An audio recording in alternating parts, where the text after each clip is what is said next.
ETF index mutual funds నేర్చుకుని stock మార్కెట్లో రాణించాలనుకుంటున్నారా? వెంటనే ఈ నెంబర్కి కాల్ చేయండి.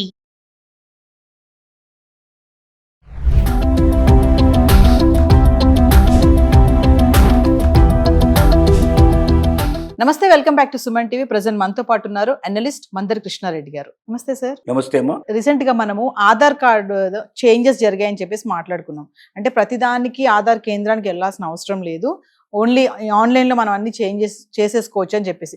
కానీ ఇప్పుడు ఉడాయ్ వెబ్సైట్ అసలు చెప్పేది ఏంటంటే ఓన్లీ అడ్రస్ ఒక్కటే మనం ఆన్లైన్లో మార్చుకోవచ్చు, మిగిలిన వాటికి ఖచ్చితంగా కేంద్రానికి వెళ్ళాలి. డేట్ ఆఫ్ బర్త్ కానీ, ఈమెయిల్ అడ్రస్ కానీ, ఇంకా మిగతా వాటి అన్నిటికీ కూడా చెప్తున్నారు. ఒక్కసారి సార్ మనం గతంలో చెప్పిన దానికి ఇప్పుడు మార్పులు ఏం వచ్చాయంటే ఒకసారి. ఇక్కడ ఒక చిన్న కన్ఫ్యూజన్ క్రియేట్ అయ్యి ఈ పరిస్థితి ఏర్పడింది. దీనికి కారణం ఏంటంటే మంత్రిత్వ శాఖలో ఉండేటువంటి ముఖ్యమైన వ్యక్తులు వారు పత్రికా విలేకరుల సమావేశంలో మాట్లాడుతూ ఈ ఆధార్ విషయంలో చాలా మంది ఇబ్బంది పడుతున్నారు, త్వరలోనే ఈ ఇబ్బందులకు పులి స్టాప్ పెట్టేటట్టుగా ప్రతి వారు ఆధార్ కేంద్రానికి వెళ్లాల్సిన అవసరం లేకుండా ఇంట్లో కూర్చొని మొబైల్ ద్వారా కూడా చేసుకునే అవకాశాన్ని మేము కల్పించబోతున్నాము, నవంబర్ 1 తర్వాత దీన్ని అమలు చేయబోతున్నాము అని వాళ్ళు ప్రకటించారు.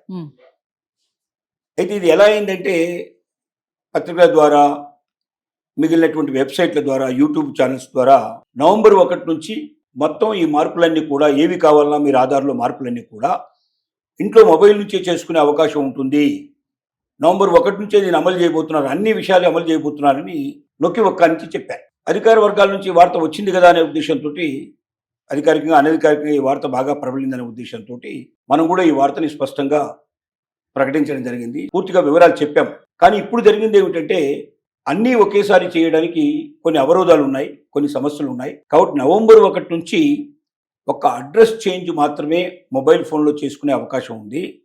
మిగిలినటువంటి మాత్రం ప్రస్తుతానికి ఆధార్ కేంద్రాలు ఏవైతే ఉన్నాయో ఆ కేంద్రానికి వెళ్ళి మాత్రమే చేసుకోవాలి.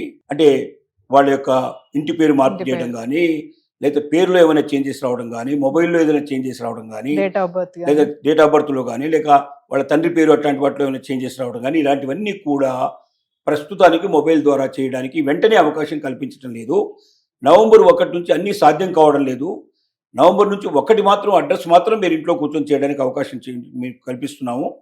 మిగిలినటువంటి వాటిల్లో మాత్రం టైం పడుతుంది, అది ఎప్పుడు అనేది త్వరలోనే ప్రకటించబోతున్నాము అన్నట్టుగా మళ్ళీ అధికారికంగా వార్తలు వెలువడ్డాయి. ఇప్పుడు ఉడాయ్ వెబ్సైట్ మీరు ఓపెన్ చేసి చూస్తే దాంట్లో ఏముంటుందంటే నవంబర్ 1 నుంచి అడ్రస్ మాత్రమే చేంజ్ చేసుకునే అవకాశం కల్పిస్తున్నాము, మిగిలినవి మాత్రం ఇందులో ప్రస్తుతానికి సాధ్యం కాదు అన్నట్టుగానే దాంట్లో చూపించబడుతుంది మనకు. అంటే దీన్ని బట్టి చెప్పినటువంటిది అబద్ధం అనేది కాదు. ఇక్కడ జరిగింది అంటే కన్ఫ్యూజన్ ఏమైందంటే ఇటు అధికారులకి అటు మంత్రిత్వ శాఖకు మధ్యలో ఉన్నటువంటి ఒక కొంచెం మార్పు వల్ల, అంటే ఇద్దరు ఒకే రకమైనటువంటి విషయం మాట్లాడకుండా, ఒకరేమో అధికారులేమో పర్ఫెక్ట్గా దీన్ని ఎట్లా అమలుపరచాలనే దాని మీద వాళ్ళు ఆలోచన చేశారు. మంత్రిత్వ శాఖలో సహజంగా ఏముంటాయంటే మంత్రులకి తొందరగా అన్ని అమలు చేస్తున్నాం, ప్రజలకు ఇంకా మేలు చేస్తున్నాం విషయం చెప్పాలనే ఆతృత ఆలోచన ఉంటుంది. నవంబర్ 1 తర్వాత అన్నారు వాళ్ళు, నవంబర్ 1 అని కూడా స్పష్టంగా చెప్పలేదు. కానీ దాన్ని అధిక ప్రతినిధులు కానీ, లేకపోతే మిగిలినటువంటి అనధికారిక వార్తలు కానీ, లేకపోతే వెబ్సైట్లు కానీ, లేకపోతే అనేక టీవీ ఛానల్స్లో ప్రచారాల్లో కానీ ఏం జరిగిందంటే నవంబర్ 1 నుంచే అమలు చేయబోతున్నారు అనేది స్పష్టంగా చెప్పడం జరిగింది. మరి పేరు మోసినటువంటి పెద్ద పెద్ద ఛానల్స్లో, పెద్ద పెద్ద వెబ్సైట్లలో దాని గురించి, యూట్యూబ్ ఛానల్స్ బాగా పేరు మోసినవి, ప్రామాణికంగా ఉండేటువంటి వాటి నుంచి వార్తలు వచ్చాయి కాబట్టి మనం కూడా దాన్ని ధృవీకరించి చెప్పడం జరిగింది. కానీ ఇప్పుడు జరిగింది ఏమిటంటే నవంబర్ 1 నుంచి ఒక అడ్రస్లో మాత్రమే మీరు చేంజ్ చేసుకునే అవకాశం కల్పిస్తున్నాము, మిగిలిన వాటికి టైం పడుతుంది. అది ఎప్పుడు అనేది మేము చెప్తాం, తర్వాత ప్రకటిస్తాము, ఇప్పుడు వెంటనే కాదు. నవంబర్ 1 నుంచి మాత్రం ఇది అమలు చేయడం లేదని స్పష్టంగా అధికారికంగా మంత్రిత్వ శాఖ నుంచి అన్ని వైపు నుంచి మనకి ఇన్ఫర్మేషన్ ఇప్పుడు బయటకు వస్తుంది. అంటే మనం చెప్పిన దాంట్లో తప్పని కాదు, అక్కడ జరిగినటువంటి మార్పులు చేర్పులలో జరిగినటువంటి విషయం ఇది. మనం ఎంతసేపు ఏం చేయగలుగుతాం? అక్కడ నుంచి ఏ రకమైన వార్తలు వస్తే ఆ వార్తలు మనం చెప్పగలుగుతాం తప్ప నిర్ణయాలు తీసుకునే అధికారం మనకు లేదు కదా. కాబట్టి ఆ నిర్ణయాధికారంలో వాళ్ళలో కొన్ని మార్పులు వచ్చాయి, మిగతాయి కూడా చేయబడతాయి, కానీ టైం పడుతుంది. ఎప్పుడు అనేది మరొకసారి ప్రకటిస్తారు, ఆ ప్రకటించేదాకా మనం వెయిట్ చేయాల్సిన అవసరం ఉంది.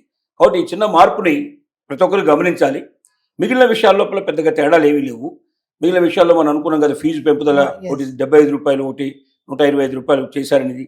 అలాగే 18 సంవత్సరాల లోపల ఉండే, 17 సంవత్సరాల లోపల ఉండే వాళ్ళకి ఫ్రీగా చేసి పెడతారని.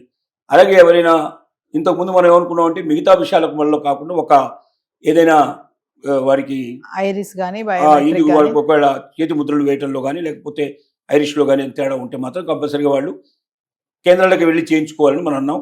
ఇప్పుడు కూడా అదే రకమైన వర్తిస్తుంది. ఇప్పుడు కూడా ఫీజులు వర్తిస్తాయి.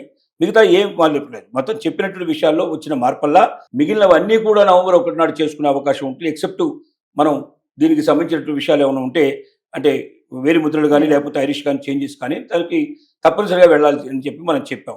ఇప్పుడు వచ్చిన ఈ మార్పును దృష్టిలో పెట్టుకొని ప్రస్తుతానికి వెంటనే ఇది మొబైల్ ద్వారా కాదు, కొంత సమయం పడుతుంది, కానీ వస్తుంది, ఖచ్చితంగా వచ్చి తీరుతుంది.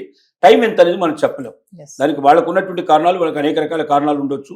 ఎందుకంటే ముఖ్యంగా మొబైల్ విషయంలో ఏమవుతుందంటే, పాత మొబైలులోనే వాళ్ళు ఇప్పుడు ఓటీపీ పంపించేటువంటి పద్ధతులు ఉన్నాయి, సిస్టమ్ ఉంది. ఇక ఓటీపీ సిస్టంలో పాత మొబైల్ పోకుండా కొత్త మొబైల్కి రాలేదు. మొబైల్ పోయినట్టయితే ఇలాగ ఈ మొబైల్ను పోయినట్టుగా ధృవీకరిస్తూ అనేక సర్టిఫికెట్లు వ్యవహారాలన్నీ పెట్టి దాన్ని చేస్తే తప్ప సాధ్యం కాదు.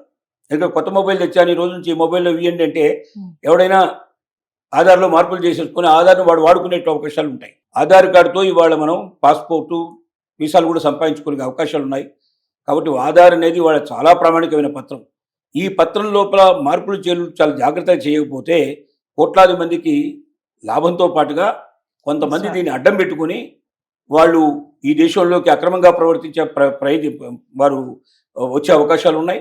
అలాగే ఈ దేశం నుంచి కూడా ఇతర దేశాలకు వెళ్ళి అక్కడ ఏదైనా దౌష్టికాలు చేసే అవకాశాలు ఉన్నాయి. అంటే ప్రపంచంలోనే అశాంతిని క్రియేట్ చేసే అవకాశాలు కూడా ఉంటాయి. అంత పెద్ద అవకాశాలు ఉండే వాటిని చాలా జాగ్రత్తగా 1-10 సార్లు ఆలోచించి వాళ్ళు చేస్తున్నారు. కానీ నవంబర్ 1 తర్వాత అనే మాట నవంబర్ 1 నుంచి అనేటువంటి మాటకి రెండు మధ్య తేడా ఉంది. బయటకు వచ్చిన వార్త ఏమో నవంబర్ 1 నుంచి అని వచ్చింది.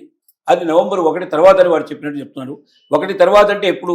నవంబర్ 1 తర్వాత అంటే డిసెంబర్లో కావచ్చు, జనవరిలో కావచ్చు, ఫిబ్రవరిలో కావచ్చు. అది ఎప్పుడు వస్తుందో మనకు స్పష్టంగా తెలియదు. కానీ నవంబర్ 1 తర్వాత అనేది తర్వాత వాళ్ళు సవరించి చెప్పినట్టు మాట. ఈ ఒక్క చిన్న మాటలో, ఒక చిన్న నవంబర్ 1 లేదా నవంబర్ 1 తర్వాత అనే ఒక చిన్న పొరపాటు వల్ల ఈ వార్త ప్రపంచానికి అంతా వెళ్ళిపోయింది. లక్షలాది మంది చూశారు దీని వ్యూవర్స్. ఇది ఇక్కడే కాదు, ఛానల్స్లో చూసిన వాళ్ళు, యూట్యూబ్లో చూసిన వాళ్ళు కోట్ల మంది ఉన్నారు దీన్ని. వీళ్ళందరూ కూడా మరి వాళ్ళ బాధపడే పరిస్థితి ఏర్పడింది, అయ్యో మాకు మొత్తం జరగడం లేదు కదా అని. కాబట్టి జరిగిన విషయం ఇది, అందరూ గ్రహించండి, తొందరపడాల్సిన అవసరం లేదు. అడ్రస్ మాత్రం ప్రస్తుతానికి మొబైల్లో చేసుకోండి. మిగిలిన ఎప్పుడు వస్తాయో మీకు ఇన్ఫర్మేషన్ మేము త్వరలోనే మీకు అందిస్తాం. ఆ విషయాన్ని మనవి చేసుకుంటున్నాం. Thank you sir.